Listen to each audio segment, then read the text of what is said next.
السلام علیکم ورحمۃ اللہ وبرکاتہ۔ مثنوی مولانا روم وہ عظیم الشان کتاب ہے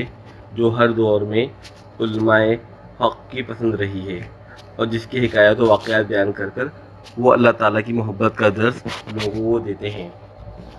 آج جو واقعہ پڑھ کر سنایا جا رہا ہے وہ مثنوی مولانا روم میں مذکور ہے۔ سلطان محمود غزنوی رحمۃ اللہ علیہ کے زمانے کا قصہ ہے۔ واقعہ کچھ یوں ہے کہ ایک رات کا قصہ ہے کہ حضرت سلطان محمود غزنوی رحمۃ اللہ علیہ جو بڑے عادل بادشاہ تھے اپنا شاہی لباس اتار کر عام لباس میں عوام کی نگرانی کے لیے تنہا گشت کر رہے تھے کہ اچانک چوروں کے ایک گروہ کو دیکھا کہ آپس میں کچھ مشورہ کر رہے ہیں۔ چوروں نے سلطان محمود رحمۃ اللہ علیہ کو دیکھ کر دریافت کیا کہ ارے بھائی تو کون ہے؟ بادشاہ نے کہا کہ میں بھی تمہیں میں سے ایک ہوں۔ وہ چور لوگ سمجھے کہ یہ بھی کوئی چور ہے، اس لیے انہیں بھی اپنے ساتھ لے لیا۔ پھر سب چل کر آپس میں باتیں کرنے لگے اور یہ مشورہ ہوا کہ ہر ایک اپنا اپنا ہنر اور قابلیت بیان کرے تاکہ چوری کرنے میں وہی کام اس کے سپرد کیا جائے جس میں وہ ماہر ہے۔ ایک چور نے کہا، صاحبو، میں اپنے کانوں میں ایسی خاصیت رکھتا ہوں کہ کتا جو کچھ اپنی آواز میں کہتا ہے میں سب سمجھ لیتا ہوں کہ وہ کیا کہہ رہا ہے۔ دوسرے چور نے اپنی قابلیت بیان کرتے ہوئے کہا کہ میری آنکھوں میں ایسی خاصیت ہے کہ جس شخص کو اندھیری رات میں دیکھ لیتا ہوں اس کو دن میں بلا شک و شبہ پہچان لیتا ہوں کہ یہی وہ شخص ہے جسے رات میں نے دیکھا تھا۔ تیسرے چور نے کہا کہ میرے بازوؤں میں ایسی خاصیت ہے کہ میں ہاتھ کے زور سے نقب لگا لیتا ہوں، یعنی گھر میں داخل ہونے کے لیے مضبوط دیوار میں بھی ہاتھ سے سوراخ کر دیتا ہوں۔ چوتھے چور نے کہا کہ میری ناک میں ایسی خاصیت ہے کہ مٹی سونگھ کر معلوم کر لیتا ہوں کہ اس جگہ خزانہ مدفون ہے یا نہیں۔ گروہ کے پانچویں چور نے کہا کہ میرے پنجے میں ایسی قوت ہے کہ محل خواہ کتنا ہی بلند ہو لیکن میں اپنے پنجے کے زور سے کمند کو اس محل کے کنگرے میں مضبوط لگا دیتا ہوں اور اس طرح مکان میں آسانی سے داخل ہو جاتا ہوں۔ پھر سب چوروں نے مل کر بادشاہ سلطان محمود غزنوی سے دریافت کیا کہ اے شخص، تیرے اندر کیا ہنر ہے جس سے چوری کرنے میں مدد مل سکے؟ بادشاہ نے جواب دیا، میری داڑھی میں ایسی خاصیت ہے کہ پھانسی کے مجرموں کو جب پھانسی کے لیے جلادوں کے حوالے کر دیا جاتا ہے اس وقت اگر میری داڑھی ہل جاتی ہے تو سب اسی وقت پھانسی سے رہائی پا جاتے ہیں، یعنی جب میں رحم کھا کر داڑھی ہلا دیتا ہوں تو مجرمین کو قتل کی سزا سے فی الفور نجات حاصل ہو جاتی ہے۔ یہ سنتے ہی چوروں نے خوشی سے اچھلتے ہوئے کہا، اے ہمارے آقا اور ہمارے سردار، چونکہ مصیبت والے دن خلاصی اور چھٹکارے کا ذریعہ آپ ہی ہیں، یعنی کہ ہم پکڑے جائیں تو آپ کی برکت سے چھوٹ جائیں گے، اس لیے اب ہم سب کو بے فکری ہو گئی، کیونکہ اوروں کے پاس تو صرف ایسے ہنر تھے جن سے چوری کی تکمیل ہوتی تھی، لیکن سزا کے خطرے سے بچانے کا ہنر کسی کے پاس نہ تھا۔ یہی ایک کسر باقی تھی جو آپ کی وجہ سے پوری ہو گئی اور سزا کا خطرہ بھی ختم ہو گیا، بس اب تو کام میں لگ جانا چاہیے۔ اس مشورے کے بعد سب نے بے فکر ہو کر اسی بادشاہ محمود غزنوی کے محل کی طرف رخ کیا اور بادشاہ خود بھی چوروں کے بھیس میں ان کے ہمراہ ہو لیا۔ ایک موقع پر راستے میں کتا بھونکا تو کتے کی آواز سمجھنے والے چور نے کہا کہ کتے نے کہا ہے کہ تمہارے ساتھ بادشاہ بھی ہے، لیکن اس کی بات کی طرف چوروں نے دھیان ہی نہ دیا، کیونکہ لالچ اور حرص کی خاصیت یہ ہے کہ وہ ہنر پر پردہ ڈال دیتی ہے اور لالچ کی وجہ سے انجام کا خوف بھی نکل جاتا ہے۔ دوسرے چور نے محل میں داخل ہو کر مٹی سونگھی اور بتا دیا کہ شاہی خزانہ یہاں ہے۔ تیسرے چور نے کمند پھینکی اور شاہی محل میں داخل ہو گیا۔ نقب لگانے والے ماہر چوتھے چور نے نقب لگا دی اور خوب قیمتی سامان لوٹا اور سب نے مل کر خوشی خوشی آپس میں خزانہ تقسیم کر لیا اور جلدی جلدی ہر ایک نے حصے میں آنے والا چوری کا مال چھپا لیا۔ بادشاہ نے ہر ایک کو حلیہ پہچان لیا اور ہر ایک کی قیام گاہ کے راستوں کو یاد کر لیا اور اپنے کو ان سے چھپا کر شاہی محل کی طرف واپس آ گیا۔ اگلے دن بادشاہ نے عدالت میں رات کا تمام ماجرا بیان کر کے سپاہیوں کو حکم دیا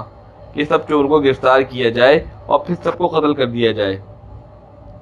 چنانچہ شاہی پولیس نے چھاپا مار کر سب چوروں کو گرفتار کر لیا اور جب وہ سب کے سب چور جن کی مشقیں کسی ہوئی تھیں یعنی رسیاں بندھی ہوئی تھیں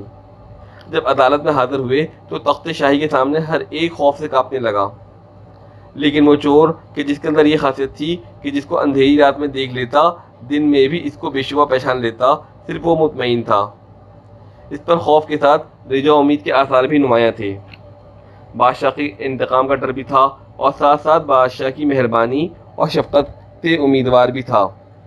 کہ رحم کھاتے ہوئے اگر بادشاہ نے داڑھی ہلا دی تو فی الفور خلاصی ہو جائے گی، اور پھر حد وعدہ میں اپنے تمام ساتھیوں کو بھی چھڑا لوں گا، کیونکہ اسے امید تھی کہ حسن اخلاق کی بنا پر بادشاہ اپنے جان پہچان والے سے اعراض نہ کرے گا، بلکہ درخواست قبول کر کے سب کو چھوڑ دے گا۔ اس شخص کا چہرہ خوف اور امید سے کبھی زرد کبھی سرخ ہو رہا تھا کہ بادشاہ محمود رحمۃ اللہ علیہ نے جلالت خسروانہ اور شاہی روب و جلال کے ساتھ حکم نافذ فرمایا کہ ان سب چوروں کو جلادوں کے سپرد کر کے سولی پر لٹکا دو، اور چونکہ اس مقدمے میں بادشاہ خود گواہ ہے اس لیے کسی اور کی گواہی کی ضرورت نہیں۔ یہ سنتے ہی اس چور نے دل کو سنبھال لیا اور ادب سے بادشاہ کی خدمت میں عرض کیا کہ اگر اجازت ہو تو ایک بات عرض کرنا چاہتا ہوں۔ اجازت حاصل کر کے اس نے کہا کہ حضور، ہم میں سے ہر ایک نے تو اپنے مجرمانہ اور برے ہنر کی تکمیل کر دی، اب شاہانہ ہنر اور مہربانی اور معافی کا ظہور حد وعدہ فرمایا دیا جائے۔ میں نے آپ کو پہچان لیا ہے، آپ نے رات وعدہ فرمایا تھا کہ میری داڑھی میں ایسی خاصیت ہے کہ اگر کرم اور مہربانی سے ہل جائے تو مجرم خلاصی پا جاتا ہے، لہذا اے بادشاہ سلامت اب اپنی داڑھی ہلا دیجیے تاکہ آپ کے لطف اور مہربانی کے صدقے میں ہم سب جرائم کی عقوبت و سزا سے نجات پا جائیں۔ ہمارے ہنروں نے تو ہمیں سولی تک پہنچا دیا، اب صرف آپ ہی کا ہنر ہمیں اس مصیبت سے نجات دلا سکتا ہے۔ آپ کے ہنر کے ظہور کا یہی وقت ہے۔ جی ہاں، مہربانی فرما کر کرم سے جلد داڑھی ہلائیے، کیونکہ خوف سے ہمارے کلیجے منہ کو آ رہے ہیں۔ اپنی داڑھی کی خاصیت دکھا کر ہم سب کو جلد مسرور اور آزاد فرما دیجیے۔ بادشاہ سلطان محمود رحمۃ اللہ علیہ اس گفتگو سے مسکرائے اور ان کا دریائے کرم مجرمین کی فریاد و آہوزاری سے جوش میں آ گیا۔ بادشاہ نے فرمایا کہ تم میں سے ہر شخص نے اپنی اپنی خاصیت دکھا دی، حتیٰ کہ تمہارے کمال اور ہنر نے تمہاری گردنوں کو عذاب میں مبتلا کر دیا، سوائے اس شخص کے کہ یہ شخص سلطان کا عارض تھا اور اس نے بادشاہ کو پہچان لیا، اور اس کی نظر نے رات کی تاریکی میں ہمیں دیکھ لیا تھا اور ہمیں پہچان لیا تھا، بس اس شخص کی نگاہ کے صدقے میں تم سب کو رہا کرتا ہوں۔ بادشاہ نے مہربانی کرتے ہوئے کہا کہ مجھے اس پہچاننے والی آنکھ سے شرم آتی ہے کہ میں اپنی داڑھی کا ہنر ظاہر نہ کروں۔ جو واقعہ سنایا گیا اس سے ہمیں یہ سبق ملتا ہے کہ اگر ہم اس دنیا کی ظلمت کریں اور تاریکی میں اللہ تعالیٰ کی معرفت رکھنے والی نظر حاصل کر لیں تو کل قیامت کے دن اللہ تعالیٰ کی عدالت میں جب ان گناہوں کی وجہ سے عذاب جہنم کے مستحق ہوں گے تو جن کو دنیا میں بڑا کمال اور ہنر سمجھتے تھے تو اللہ تعالیٰ کی رحمت کو پہچاننے والی نظر اور معرفت کی برکت سے دوزخ کی آگ سے خلاصی ممکن ہو سکے گی۔ ہمیں یہ بھی سبق ملتا ہے کہ اگر ہم خود ایسی معرفت والی نظر سے محروم ہوں تو ایسے عارف باللہ اور اللہ والی کی صحبتوں اور معیت اختیار کریں، اس کا ساتھ اختیار کریں کہ جس کی نگاہ معرفت کے صدقے میں ہم گناہ گاروں اور مجرموں پر اللہ تعالیٰ کرم فرماتے ہوئے دوزخ کی آگ سے نجات عطا فرما دیں، جیسا کہ ایک چور کی معرفت اور پہچان کی وجہ سے دوسرے چوروں کو نجات ہو گئی۔ جو کچھ اس واقعے میں سنایا گیا اللہ تعالیٰ ہمیں سمجھنے اور اس پر دل و جان سے عمل کرنے کی توفیق عطا فرمائے، آمین۔ حضرت اقدس تھانوی رحمۃ اللہ علیہ کے علوم و معارف پر مبنی ملفوظات کی تحریری پوسٹ اور آڈیو پوسٹ کا سلسلہ تالیفات آن لائن بک اسٹور کے فیس بک پیج پر جاری ہے۔ ان مفید دینی پوسٹوں کو زیادہ سے زیادہ لائک اور شیئر کریں۔ نیز ادارے کے یوٹیوب چینل تالیفات آن لائن بک اسٹور کو بھی سبسکرائب کریں تاکہ علوم دینیہ کی تبلیغ و اشاعت میں آپ کا بھی حصہ شامل ہو جائے۔ جزاک اللہ خیرہ۔